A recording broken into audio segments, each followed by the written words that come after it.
There's no two ways about it. I went overboard in May. This is the comic haul for May. It's morphin' time!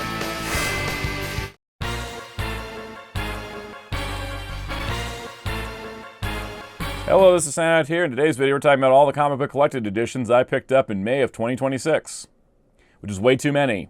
There's no way around that. This is way too many books to be getting in 1 month. I went a little overboard. There was not only the new releases, there was some gap fillers that I had opportunity to fill gaps with, so I did. There was some stuff I ordered in April that got delayed, and so didn't show up till May.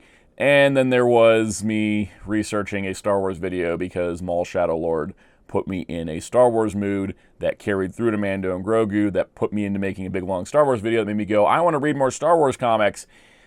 There's a section of the video that's just Star Wars. So, yeah, let's get to it. If you like these videos, hit subscribe and the notification bell and the like button. If you haven't already, hit the hype button if it's available to you. Let's dive deep into my psychosis and figure out why I bought all these books. So as always, we're starting with manga. We have new release Cat's Eye Volume 3 from Kana. Is it Kana Press? Kana Publishing, whichever it is. This is the third Omnibus collection of Cat's Eye.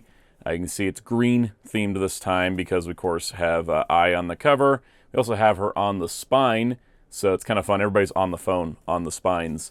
But this is the next collection. Interestingly, with Volumes 1 and 2, City Hunter and Cat's Eye would come out the same day. But this time, Cat's Eye came out in May, and City Hunter got delayed till June. But this is chapters 50 through 75 of the series. What I believe was volumes 7 to 9 of the original manga release. I usually read these pretty quick, but I haven't yet because of a bunch of scheduling things due to working on huge videos back-to-back, and then 007 First Light came out, and I have not sat and read as much as I should. So I haven't read this yet, but I will before the next one comes out, because these are about every 3 months, so I got time. All right, continuing Sailor Moon. So I got Volume 5 ordered the day I picked up Volume 4, and I read Volume 4, thought it was fantastic, love the way the storyline's progressing. Started reading Volume 5, and if you can tell from the bookmark, I only read one chapter of Volume 5. I got sidetracked by, again, work. 007. It's going to pull me away from things. So I haven't read the rest of Volume 5 yet, but I'm looking forward to it. I've been enjoying the heck out of Sailor Moon. It's a solid manga, and it's just so enjoyable. We can see we got Sailor Venus on the cover here, looking really, really nice, really awesome. Now, the thing was, when I picked up Volume 5, I ordered Volume 6. So I already have Volume 6. But because I hadn't finished 5 yet, I decided to hold off, and I haven't ordered 7 yet. Because, you know, I could just go and buy all the volumes, but I'm kind of like trying to do a buy and read type thing. But we have the two newer Sailor Guardians that I can't remember the names of off the top of my head because I haven't gotten to their introduction yet, but it's the two of them there. So there's Volume 6. Interesting to note, it's like a little bit less shiny. It's not like, it's still got the like glittery kind of like rainbowy sort of foil, but it's not as heavy as it is on Volumes 1 to 5. You can see how it's very heavy there, and it's kind of lighter here. I don't know if that's just because the series is, you know, as it progresses, gets less popular. I don't know, but it's kind of like the second half of the series there. Interestingly enough as well, these books are thick. These are much thicker than Volumes 1 to 4. And so that's because I think the chapter breaks here are the chapter breaks of the storylines. And I think the storylines got a little bit longer. So that way it kind of progresses through. But yeah, going to read some more. And then when I finish reading these two, I'll pick up Volume 7. All right, I just want to put these in because I did a video about the MonsterVerse comics, which includes Justice League vs. Godzilla vs. Kong 2 and Return to Skull Island. Go check that video out. Said all I needed to say about these over there, so go check that out. I don't need to talk more. Okay, so this is a single issue. Why am I bringing up a single issue? Well, I found out about this series called Headlopper. My comic shop is doing a thing with the new one-shot for Headlopper, which was pretty awesome. It was that, you know, got to read it. And then at Free Comic Book Day, my shop had Andrew McLean, who is the writer-artist. And so he signed my Headlopper one-shot, and then I decided while I was there, because I enjoyed that one-shot, let me just get the whole series in trade. And so that way, it was the whole series in trade, and he signed every single one of them, which was lovely. Absolutely lovely person. So what's Headlopper about? Well, it's about this this warrior in a medieval fantasy, dark fantasy type world, and he's very good at lopping heads, and that's kind of his whole bit. He goes from town to town. He helps people, fights monsters and different creatures and wizards and stuff. And if you just want fun, like slightly violent, like just fantasy storytelling, you can't really go wrong with Headlopper. It's honestly like really great at doing so. And also I have all these signed, which is really nice. The fun part too is it's a series where it's like there is dialogue, so characters do develop and have a discussion, but it's very art focused, and it's very also stylish and very fun. Like I can read one of these trades in a single sitting and have a great time with it. So if you ever want to check out something different, get yourself some like nice fantasy artwork here, like go for Headlopper. I really do highly recommend it. I just enjoyed kind of blowing through all these, just reading them, and I kind of want to read them again because the artwork is just so stellar and it's so engaging. And the trades have some nice sketchbook stuff in the back.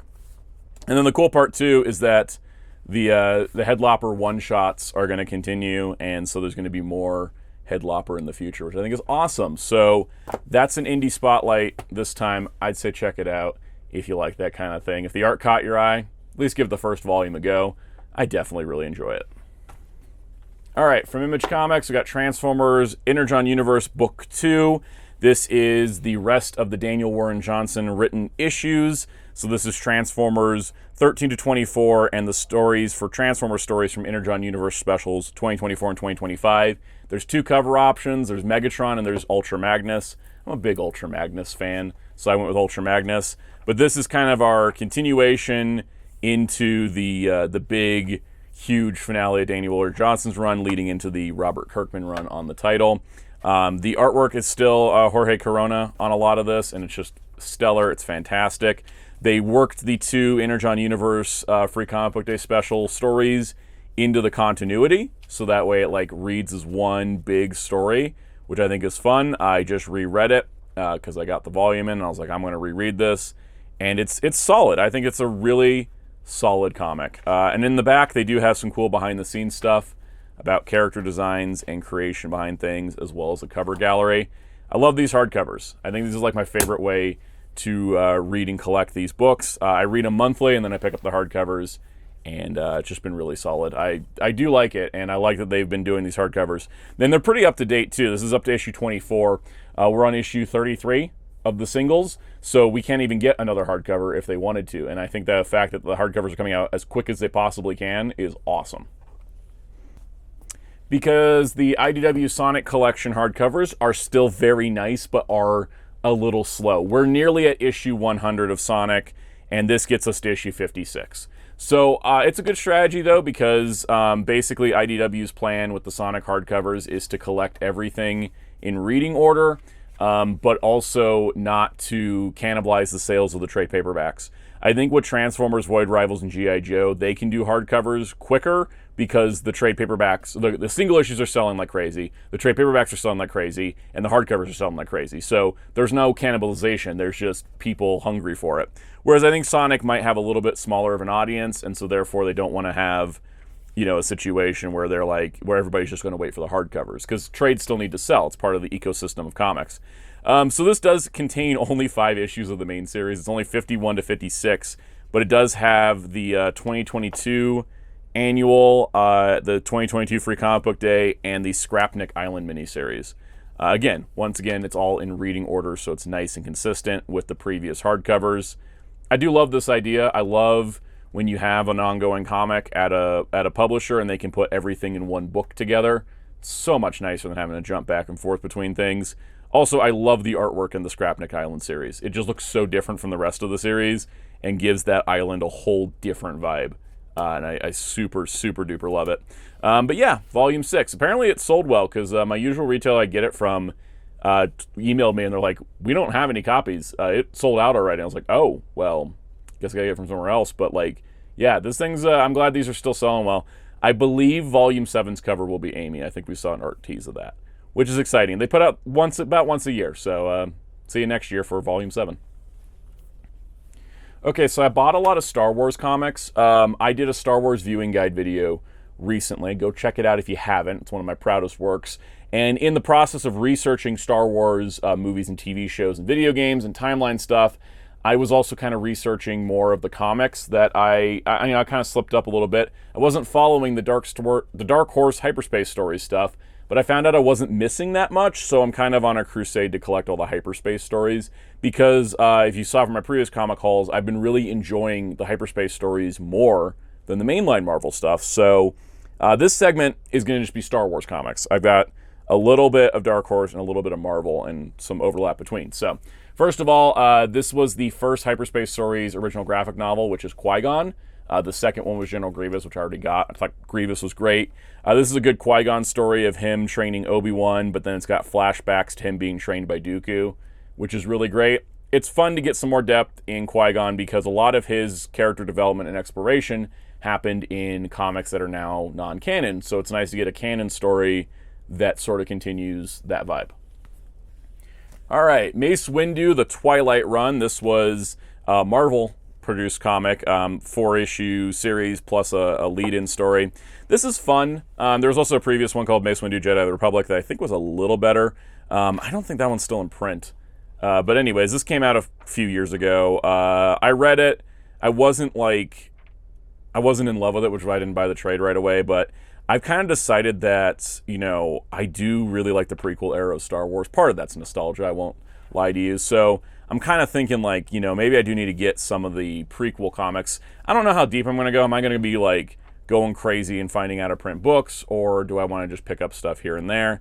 But I thought, yeah, Mace Windu series was good enough. I'm kind of trying to see, maybe I'll do a big prequel era Star Wars comic collection. That's my Star Wars comic collecting. We'll see what happens. Okay, so in the process of researching the Star Wars guide, I ended up watching the Droids cartoon and falling in love with it. I've never had any interest in the Droids cartoon or the Ewoks cartoon. And so for the guide, I was like, okay, I need to at least watch an episode of each. I watched an episode of Ewoks. I was like, it's all right. It's fun. Maybe I'll go back and watch it. I watched an episode of Droids, and I was like, this is a blast. I loved it. So I've watched the entire Droid series, and I want more. And so what more than the Star Comics tie-ins to Droids and Ewoks being put into an Epic collection together, which happened to be on sale because I don't think these are the most popular comics they've ever reprinted. But nice, thick Epic collection. Nice to see one that's really thick. I've never bought a Star Wars Epic and never bought a Legends Epic before. But this has Ewoks 1-14 in annual 1989, then Droids 1-8. Interestingly, they're interspliced. It's not just, I thought it would just be all the Droids issues and all the Ewoks issues, but it's actually Ewoks 1-9, Droids 1-4, Ewoks 10-14, Droids 5-8, and then the Ewoks annual. And I think that's just approximate publication order. Anyways, it's cool. These are, of course, tie-ins to kids' cartoons, but that was what Marvel Star Comics were for. So you've got Crazy Ewok Adventures, which looks fun and stuff. Maybe I need to watch the Ewoks cartoon. Maybe I need to give it a fair shake. I guess I watched one episode and I was like, it's good, but I didn't I was like, eh. But maybe I need to watch the whole thing just so I can read this comic. But I'm here for droids. I'm here for more wacky adventures with 3PO and R2 getting traded around and just getting into insane situations. That's what's fun about that show. It's just completely bonkers. You never know what's going to go next. And surprisingly, it has a lot of continuity. The Droids cartoon has story arcs with the different humans that R2 and 3PO get paired up with. So I bought this for that, and the Ewoks came along for free. So guess who's buying Star Wars Omnis now? Okay, so I'm going to be picky with Star Wars Omnis. I've read every Marvel Star Wars comic from 2015 to now. All the canon stuff, minus some of the High Republic. I kind of fell off, to be honest. I just wasn't vibing with it. But I did really like the Crimson Dawn trilogy. So, short version, there's basically 3 back-to-back events that have interlocking continuity in the Star Wars comics. The first one was called War of the Bounty Hunters. This was followed up with Crimson Reign, featuring Kira from Solo. And then the third one was called Hidden Empire. And then there was another event right after called Dark Droids. And basically this era of Star Wars comics, which take place between episode 5 and 6, Star Wars, Darth Vader, Dr. Aphra, and then a separate miniseries would kind of be Bounty Hunters, and the separate miniseries would be the 5 books every month.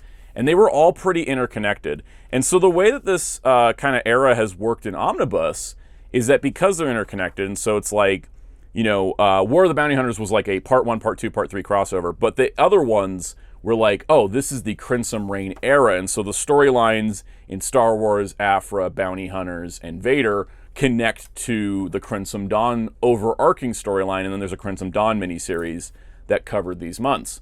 And there's some great stuff in this era. It's probably, I look back on it, probably my favorite era of the Marvel Star Wars comics. There's this great stuff where Darth Vader comes face to face with Padme's old handmaidens. So he's remembering Padme, and he ends up working with them. There's some great stuff with the Bounty Hunters having their own comic where they're doing crazy stuff. Dr. Aphra's messy love life is getting out of control. I do really enjoy this era. Now, unfortunately, the War for the Bounty Hunters Omnibus is like insanely out of print, and so I'm not going to be getting any of that anytime soon. But it's so out of print that it feels, and so in demand that it feels like they're probably going to reprint it. And then adding to it, there needs to be one book prior, because the Dark Droids Omnibus goes beyond Dark Droids to wrap out all these series. So I kind of feel like the 4 books are going to get covered by 5 omnibuses in total, and that's really appealing to me. So that's what I'm doing. Crimson Reign, for those wondering, it does collect Crimson Reign 1 to 5, Star Wars 19 through 24, Bounty Hunters 18 through 26. This is not the most ideal way to read it because it's broken down by creator credit. Let's go that again. Crimson Reign 1 to 5, Vader, Star Wars 19 to 25, Bounty Hunters 18 to 26, Vader 18 to 27, and Aphra 16 to 21. And then I have Hidden Empire coming in the future, and then I just need to get Dark Droids when it comes out in August, and then hope they do a prologue to War for the Bounty Hunters, and at the same time, or around the time, reprint War for the Bounty Hunters, and I'll have this era. Because this era is really cool. This book in particular, I think, gets in some really great character stuff between those 2 iconic movies. And then I bought another Star Wars Omnibus, Rise of the Sith. So I have dived into the Legends side of the prequel era, because Marvel's and Dark Horse's canon prequel comics are good, and I do enjoy them, but there's a lot lacking, especially because original Dark Horse back in the day was publishing comics as the original prequel movies were coming out, and so they went hardcore into that era. And so I thought, the more I looked into it, the more I was like, okay, well, how hard would it be to collect the Legends Omnibuses or the Epic Collections? The Epic Collections, much harder. The Omnibuses, not so bad. I'll put the reading order up here for everybody. Because basically, Menace Revealed Volume 1, which is set between Attack of the Clones and Revenge of the Sith, that comes out in December 2026. Then Clone Wars Volume 1 comes out in January 2027. And so that meant the only prequel era Omni I was missing was Rise of the Sith. And then I thought, okay, well, let me go see if I can find one, because it came out in 2022, which means it was before Marvel started limiting the print runs on these. So I'm not sure if it's going to be easy to find, but I'm sure I can find a copy. Like, let me at least try to find the one I need. And then because this is all, for context, this all takes place before Phantom Menace. So this is before Phantom Menace. Menace Revealed is a 2-volume set between Phantom Menace and Attack of the Clones, and then Clone Wars is, of course, between Attack of the Clones and Revenge of the Sith. So I was like, okay, I think I can get, if I can just find this one Omni, plus it has Darth Maul comics in it, so, I want it. If I get this one Omni, I'm like good to go. I can just keep up with them as they come out. And so I went looking around, and I was looking on eBay, and I was like, oh, it's not going for too bad. I was seeing it just under cover price, a little just over cover price, and I thought, cool. Then I saw it on Barnes & Noble, and I have a Barnes & Noble membership, so I get discounts and I get points. So I was like, okay, let me buy it on Barnes & Noble. I expected to get the standard cover with Qui-Gon and Obi-Wan. They sent me the direct market cover with Darth Maul. I don't know how that works, because I didn't know Barnes & Noble even got direct market covers, but you never know what you get, because the picture wasn't even a picture of the actual book. Of course, it was the product image of the Obi-Wan and Qui-Gon cover, but I got the Darth Maul cover instead, which is the one I wanted. I wanted the Darth Maul cover. I just wasn't going to pay extra for it, because paying extra for the cover is kind of dumb, in my opinion. I mean, for mileage may vary, but for me, I'm not going to pay extra for a cover. I would like to get certain covers, but if I can't, then I'll just get the standard, and it's not that big of a deal to me. This was great, though. because I love Darth Maul, and I got the Darth Maul cover. I started reading this because I was into Star Wars hype, and then I kind of slowed down a little bit because 007 First Light came out. But I'm going to read through this before Menace Revealed comes out for sure, because I'm now officially in the Star Wars Omnis, but I'm not doing everything, just specific things. And for Legends, it's just going to be the prequels. All right, Marvel Comics time proper, not including Star Wars. So first of all, if you didn't see the video, I bought the last 3 Fantastic Four epics I was missing off of eBay. Paid more for these 2 than I would have liked, but you know what? I just wanted the set complete. I talked about the psychology of this, as well as go through each book one at a time in a separate video. Go check that video out. It was a fun time, and I don't have anything else more to say on these here. It's Jeff, Friends and Rivals. This is the Jeff the Landshark miniseries that was put out in single issue form. It's now in digest size trade. The interesting part is they put the Jeff comics out in full-size comic form as singles, but then the trades end up just being digest size for kids. I don't mind it, but I do think it's nice. That being said, why is this $16? DC's selling all of Watchmen for $10. This little tiny book, $16. Marvel needs to fix their prices. They're not competitive anymore.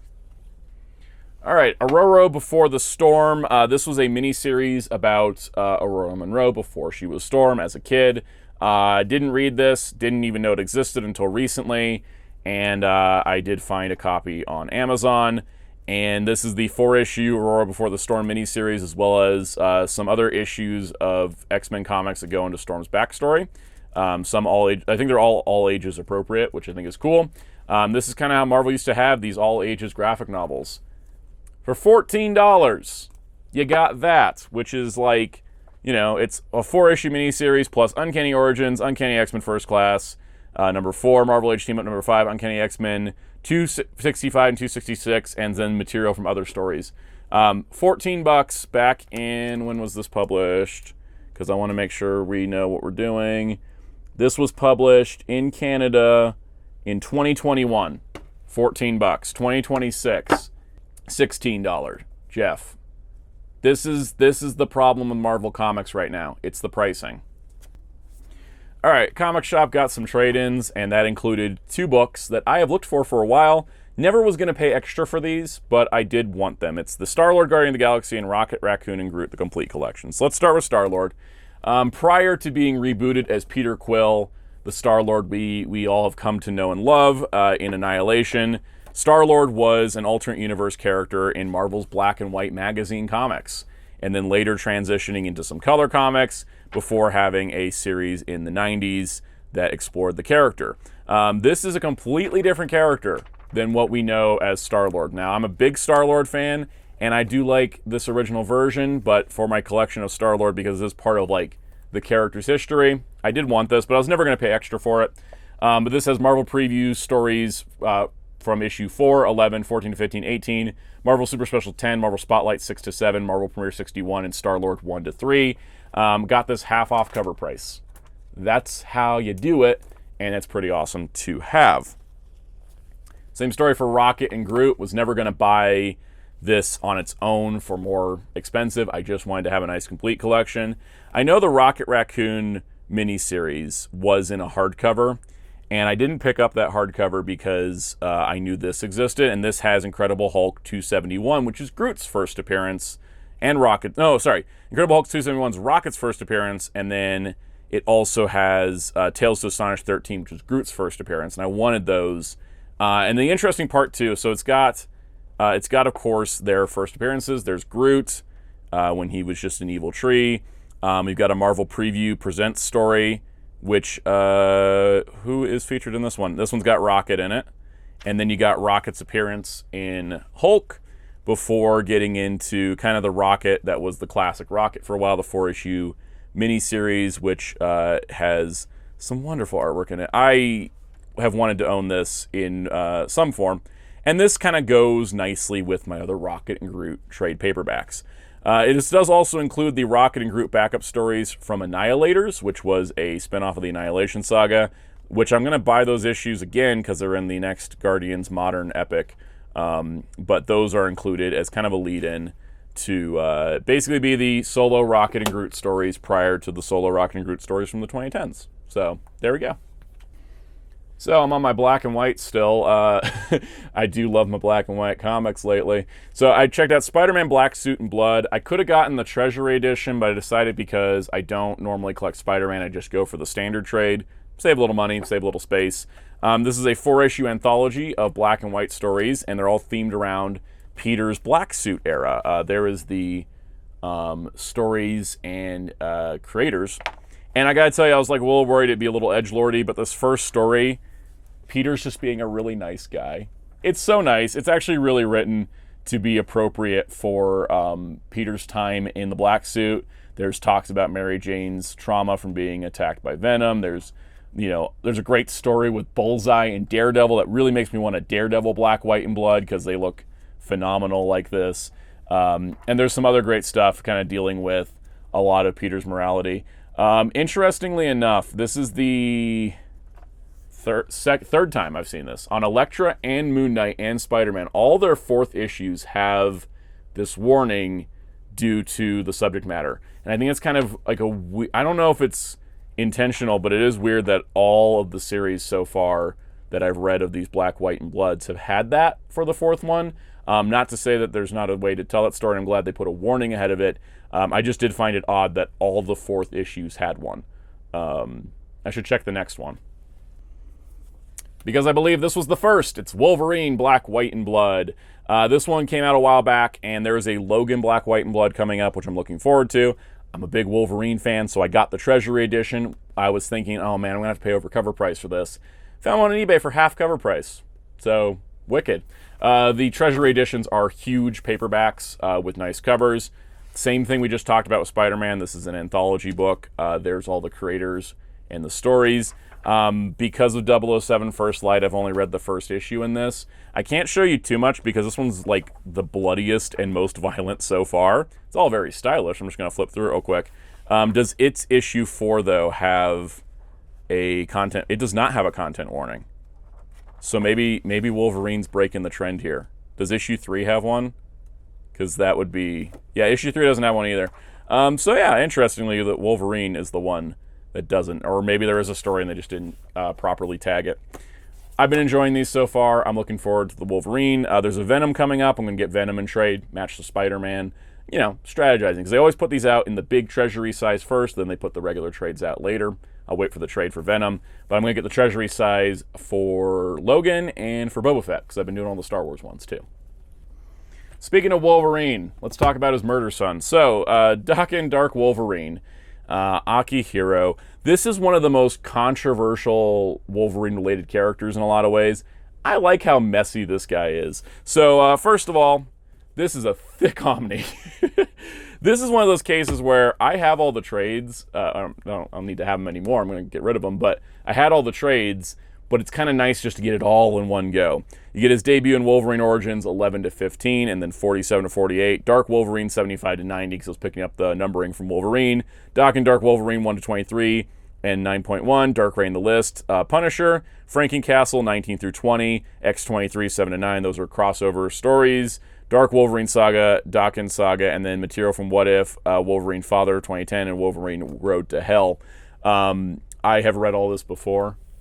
He is one messy character, so yeah, let's talk about him briefly, because we got like a stack of DC to look at. But I just want to say, like, a lot of the times people see like, oh, it's the edgelord son of Wolverine who goes and kills people, and yes, he is that in a lot of ways.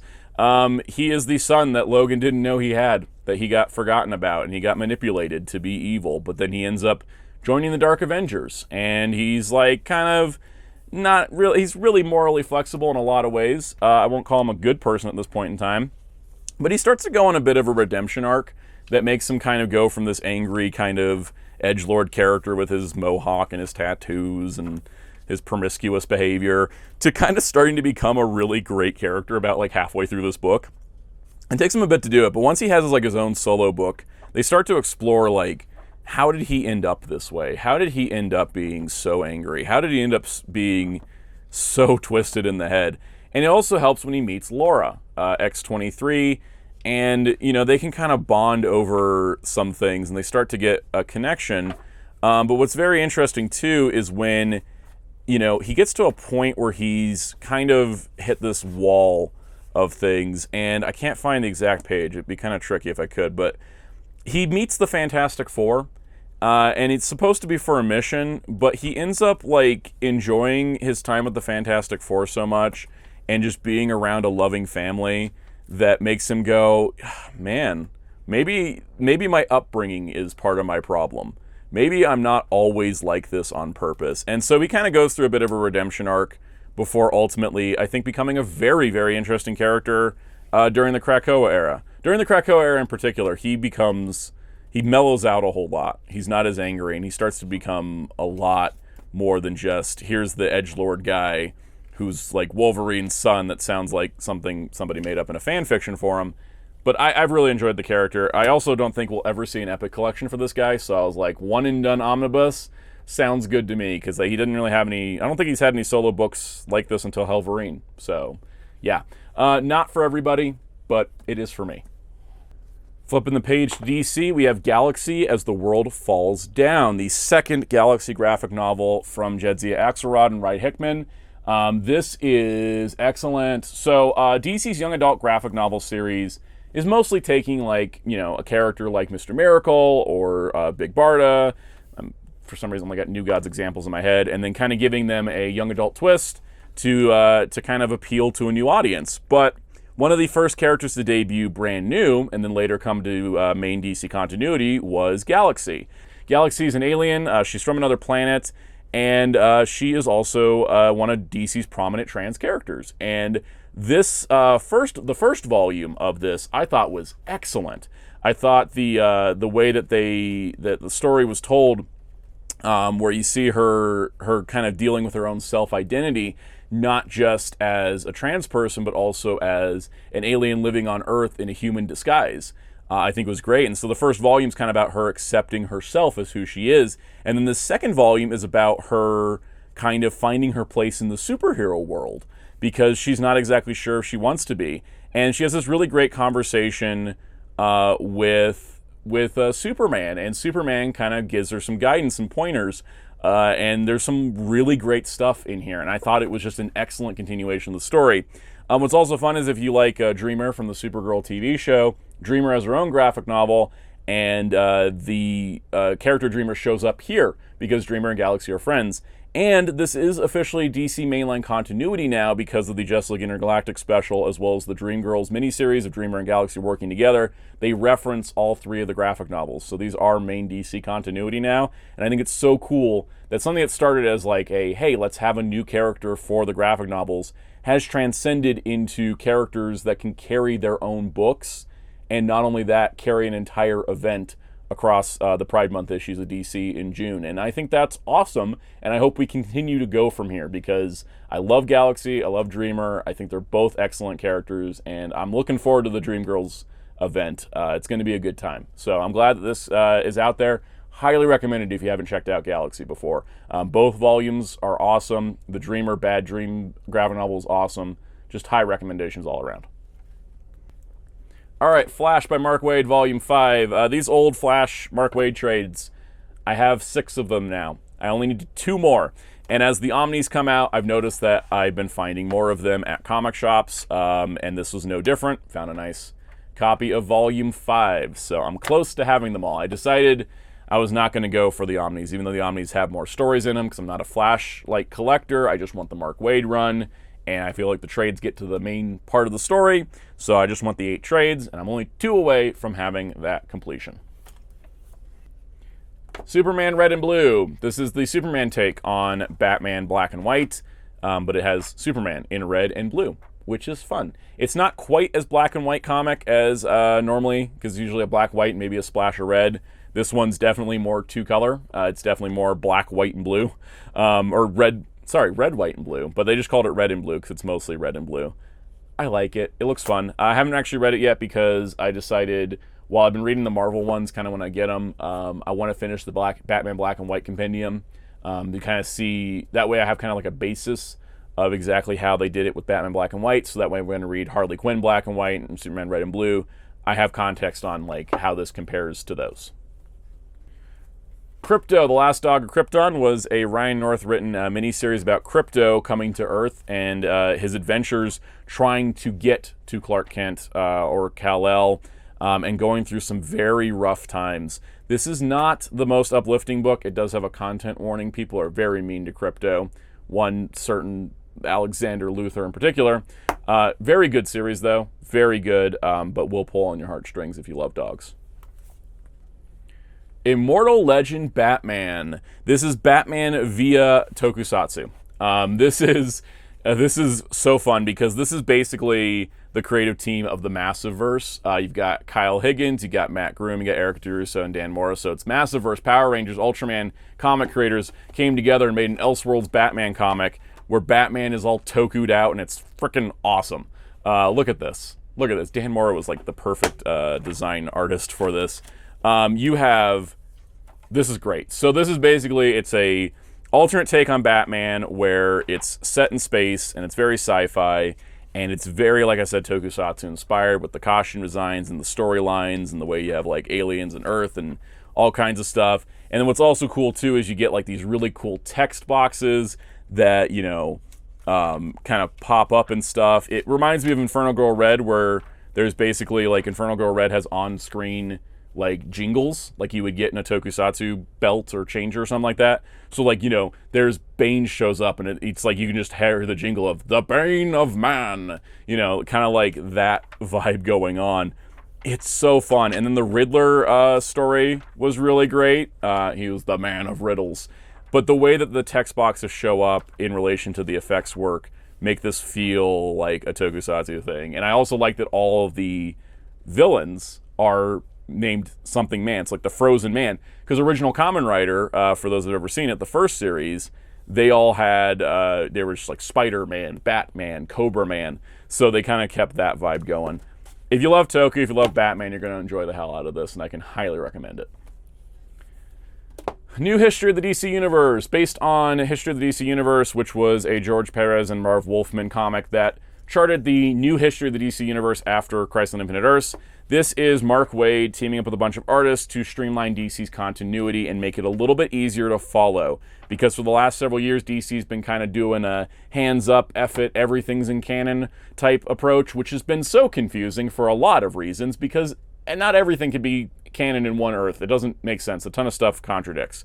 So they've gone through and worked it out, and they've just kind of gone and charted the new history of the DC Universe, brought in a bunch of artists like Michael and Laura Allred.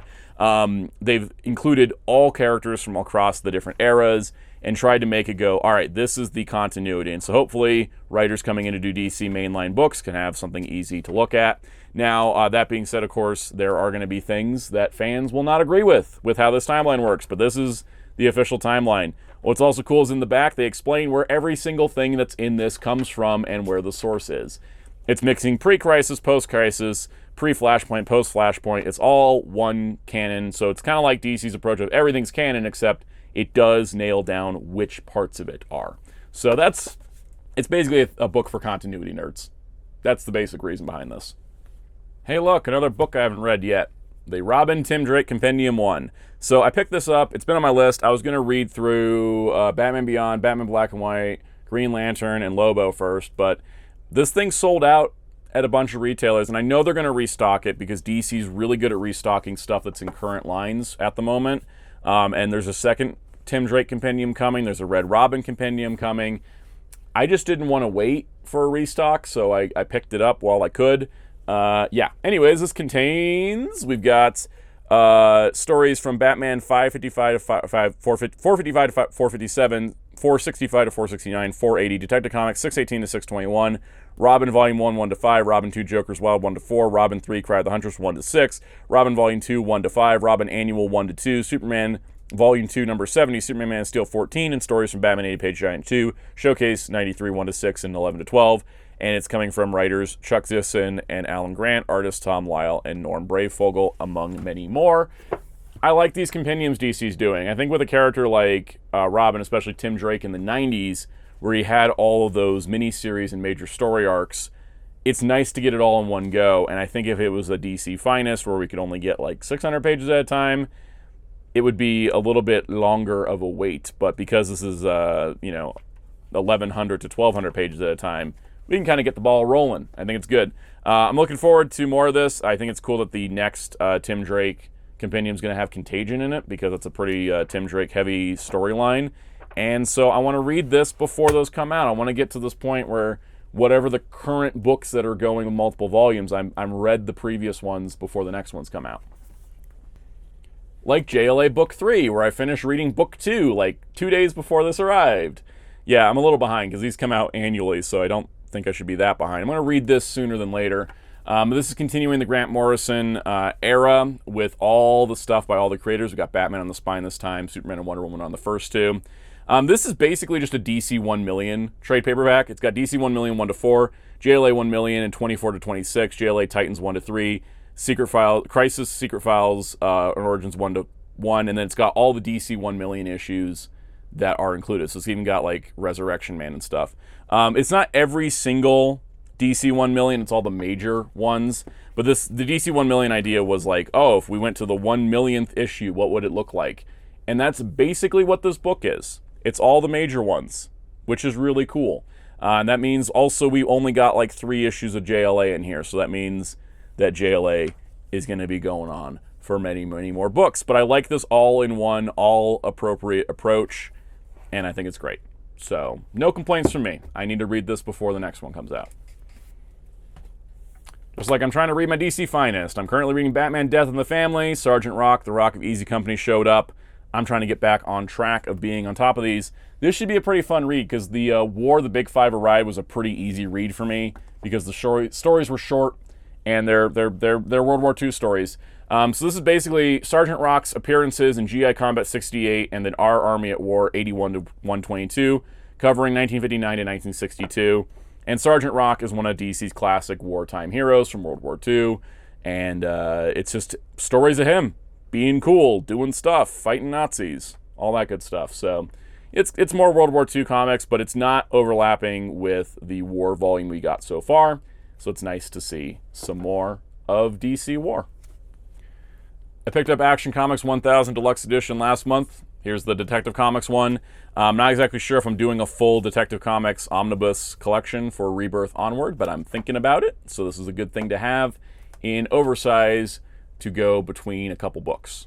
That's kind of the reason it's here. Next up, we have the Zatanna by Paul Dini Omnibus, which I was very excited about when they announced. I didn't pick up, there's a paperback called Zatanna by Paul Dini, which is mostly the same contents as this, except this is got a little bit more to it. The Zatanna by Paul Dini paperback, I believe, had like Zatanna 1 to 16. I think it had Everyday Magic. I don't know if it had, I know it didn't have Black Canary and Zatanna Bloodspell, and I know it didn't have the Detective Comics stories. But the idea is to collect all of Paul Dini's Zatanna, because this was a Zatanna run that was done in the 2010s, is like the core of it, the 16-issue series, and then they included everything else on top of that.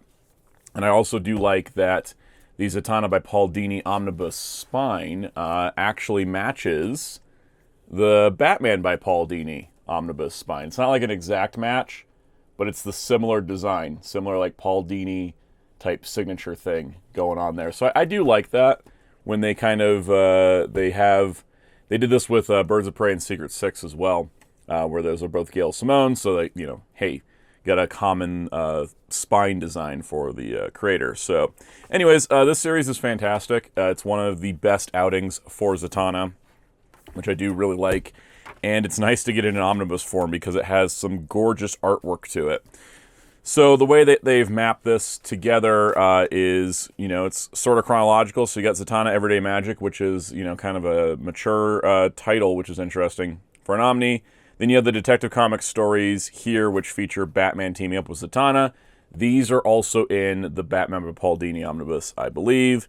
DC Infinite Halloween Special, and then you get Zatanna 1 through 16 for that series, and then you get Black Canary and Zatanna Bloodspell, which was a one-shot graphic novel, plus Secrets of Sinister House having a story, and then there's some bonus material.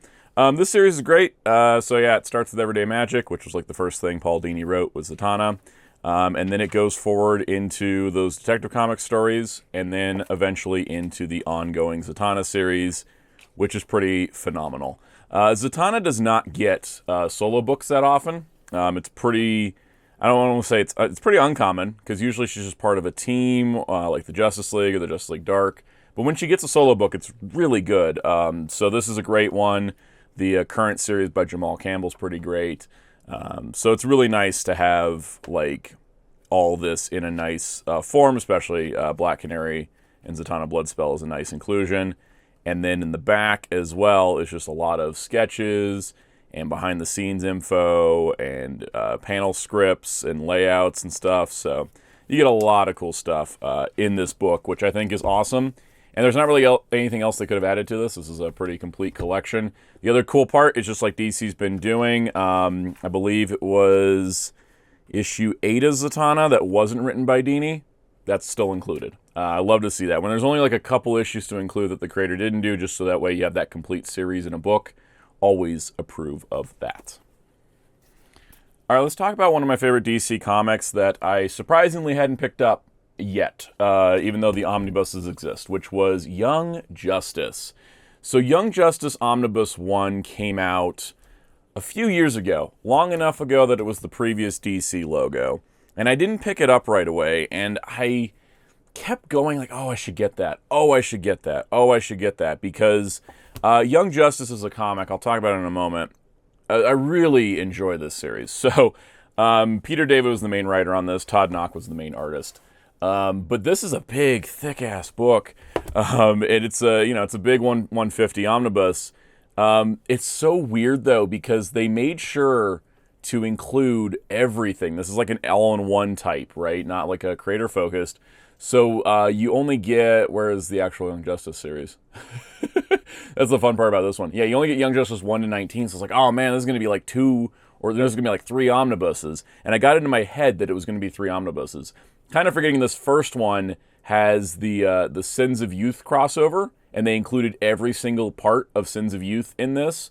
And so, yeah, I kind of forgot about that part. So this first book only has like a third of the run, but it actually was only going to be a 2-volume series, because the second volume wouldn't have that heavy of a crossover. It's actually shorter than this one. But the second volume has, Young Justice 21 to 55, because there's not as much side material included. So it was actually only a 2-volume series, and Volume 2 came out, and I was like, okay, well, maybe when they do Volume 3, maybe I'll pick it up, because I was always kind of worried that DC would do a Volume 1, not do a Volume 2, not do a Volume 3. I kept thinking it was 3 volumes, even after the second one came out and had the rest of the series. What kind of made me go, oh, now's the time, is In-Stock Trades had Volume 2 half off. And I was like, oh, man, Volume 2's half off. And then I looked at the contents closer, and I was like, oh, right. This is a 2-volume set, and I can get the entire series. Because I was kind of worried they wouldn't follow through. And they did. So they have the entire thing. It took a few years for these to come out, because they were a few years apart. And so sometimes with me, because I have been collecting DC a long time, and I remember the old era, where it's like, here's your 3 paperbacks of Batgirl, Cassandra Cain, we never did a 4th. I'm still a little traumatized, and so this current DC era where they're actually following through on completing series in formats is still kind of foreign to me, because I'm just not used to it, but I'm trying to get more used to it and trust the process. But current DC Collected Editions, very good at putting stuff out. But yeah, what's Young Justice about? So Young Justice is a spinoff of JLA, and it started with the there was a JLA 2-issue mini event called World Without Grown-Ups, which is this. So World Without Grown-Ups is a story where there's a magic event that happens, and it causes all the kids to disappear from the adult world, and all the adults disappear from a kid world. It splits the world into 2, where the adults and the kids are in separate worlds. And during this, on the kid world, for example, a lot of kids are irresponsible. A lot of kids are doing things they shouldn't, because they realized, oh man, no parents, no rules, and so they're doing stuff. But characters like Robin, Superboy, Impulse, they all work to help the kids, kind of prevent them from dying, and then they make their way through it. It's a really fun, like, beginning to a storyline. And then kind of at the end of this, these three in particular are like, man, we should just form our own super club. Especially because they went to Mount Justice, which was the JLA's former hideout. So what's awesome is that you get that, and it leads right into Young Justice itself. And Young Justice is different than Teen Titans, because it's not Teen Titans. It's not, some other teams. It's a different vibe. It's kind of a clubhouse type energy. It's like, especially in the beginning, it's like these three boys are just kind of hanging out, unsupervised, finding apocalyptic tech, and then eventually they get mentored by Red Tornado. This includes the Young Justice 1 million one-shot. And as they go along, they start to realize, and the Justice League starts to realize, oh, we kind of need to supervise these kids a little bit. But we still give them their own, like, independence. But then you get other characters showing up, like Arrowette. Wonder Girl joins the team. And then they start to introduce some new characters like Secret or Slobo. Slobo is a piece of Lobo that grew into its own conscious being. And it really is a fun book. They go through some drama, especially with the character of Secret, for example. That's, one of the most dramatic characters in the series. And then, of course, is the Sins of Youth crossover, which is kind of all about the young heroes working together and teaming up. But over the course of the series, they just, they expand the roster, they expand the team. I do like that all of Sins of Youth is included in here, because I've never actually read all of Sins of Youth before. So it's going to be fun to go through this. But yeah, it's kind of cool. And then by the time you get to the end of the first volume, the team's expanded nicely, and they're off and running to their next volume. But yeah, it's a blast. Like, there's good drama, but it's not the soap opera-y vibe that, like, Teen Titans gets to. And the soap opera vibe is fun, and I do like it, but there is something to be fun of, like, this kind of feels like a book of a bunch of underage superheroes who are kind of off on their own, having a good time. And I think Peter David had a good tone for it, especially Slobo. I like Slobo because he's a part of Lobo that just split off. And so he's a lot of fun. And they end up teaming up with other characters. There's Lagoon Boy, Red Tornado's still involved. There's Nightwing. There's a lot of great stuff, like, throughout this series, and the way it progresses and everything is awesome, and I just love it. Yeah, and then also, obviously, there's the Young Justice TV show connection. So I had watched there's their team up with the Legion. I had watched the Young Justice TV show, which I do enjoy as its own thing, but it is completely different from the Young Justice comic. It kind of just shares the name, really, and it's more of like a DC show in general that just focuses on the younger heroes at the first. But basically, Young Justice TV show, I love the show, so I was like, oh, I should read the comic that it's based on, realizing that this is completely different, but that I really loved it. And so I read the entire thing on DC Universe, and at the time they were putting out these paperbacks, and I missed a few, and so I was like, oh, man, I can't get these, like, I can't get, it's like six, I think it was like 6 paperbacks, and they didn't include, like, everything like Sins of Youth and all that. And so I just kind of was like, oh, man, all right, well, hopefully they maybe do a different book later. And then for some reason it took so long, and then I'm like, oh, they got Omnis, and I just didn't immediately jump on it. And then it took until, I saw a sale on Volume 2 for me to go, yeah, now's the time. I can just get both volumes, have this series in my collection in print, and then also get a chance to reread it, because I haven't read this in, I don't know, 6-7 years at this point. It probably closer to 7 years. And so I really am going to enjoy rereading this until I get to this. So this does include, this goes all the way to the end of the series, but it does include Titans Young Justice Graduation Day, which I despise. I absolutely despise Graduation Day as a storyline. The idea behind it was they wanted to go in a new direction for the Titans, and so they have this event where they cross over with Young Justice, and then a bunch of people die, and a bunch of characters are killed off, and then the teams are reformed, where the older Titans sort of become this new team called Outsiders under Nightwing, and then the new Titans team is like a formation combo of members from Young Justice as well as members from the Teen Titans, and then that becomes Jeff Johns' Titans run. I don't like that. I don't like this comic. I don't like that this is the finale to Young Justice, because it was completely in the face of what Young Justice was, and also for the people that were big Titans fans at the time, it was in the face of what Titans was. It was just this insanely dark storyline. I know people do like the, wish these statues existed. I do know people do like, of course, Jeff Johns' Teen Titans is pretty well known. People do like Judd Winnick's Outsiders. And it's good that those runs exist, but for me, it wasn't worth it at the sacrifice of Young Justice. Maybe Titans needed the shakeup, but I think Young Justice could have kept going for a while longer, and this could have been like a 4 Omnibus series, but at least of what it was, the series never fell off. It was solid from beginning to end, and I can really appreciate that.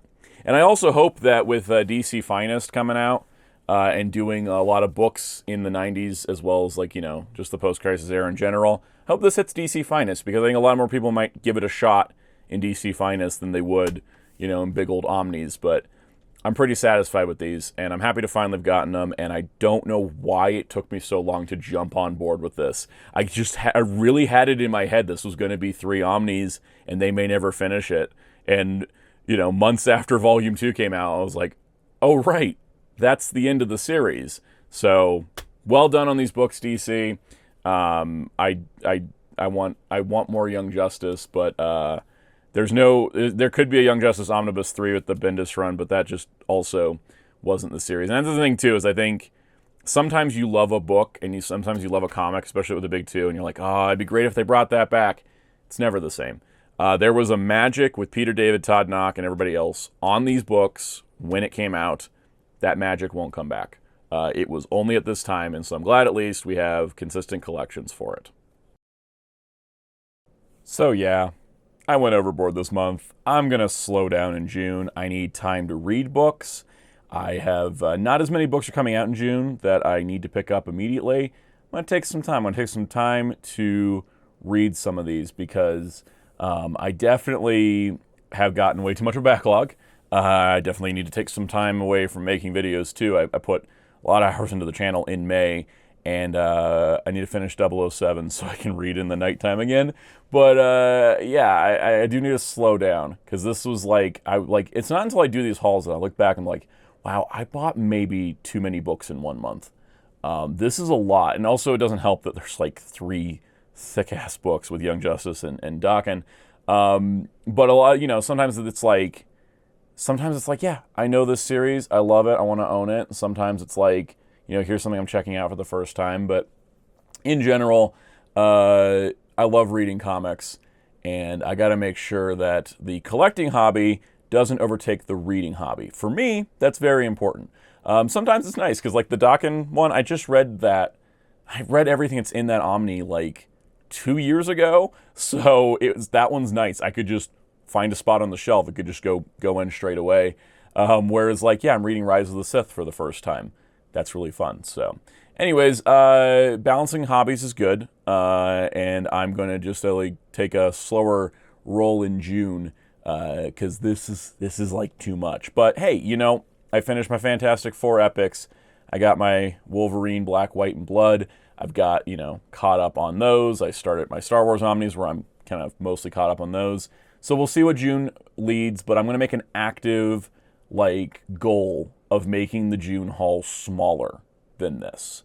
And I think that's healthy, and I think that's good, and I think it'll work out. So if you want to see if I succeed, hit subscribe and the notification bell so you don't miss out if you haven't already. Hit the like button if you enjoyed this. Leave a comment down below. Tell me anything about the books I picked up, or tell me about books you picked up in the last month, because it's still a really fun hobby. Also, fun fact, the Young Justice Omnis, I ordered those back in April, and they showed up in May. Sometimes that's also why the hauls get huge. It's how do you afford all that in 1 month? And it's technically no. Those I bought in April. Some of these I bought in May. I think I bought Daken in April. But anyways, point is, some of these I bought prior, and then they just showed up in May. And then on that note, go check out the Discord server if you want to continue the conversation. If you so wish, you can also join as a channel member, and there's perks available like early access to videos. Let's give some special shout outs to our channel members. Special shout out to these Captain Tier channel members: Spin-54, Forever1000, MasterBen95, SuperShatix Boom, Veloquence, Mr. Smelly Potato, Alt Mode Archive, Alice James, Taran Thomas, Headbang1211, Incurgio, and Big Guido KC. Thank you all for your support of this channel, viewers and channel members alike. If you so wish, I'm on social media on Blue Sky and Letterboxd at Soundout12. You can find Wonderful Graphic Designer on social media and Discord at DarkClaw643. And you can find Hero Club at hero-club.com for comic reviews and more. And until next time, this is Soundout saying, see you in the next haul.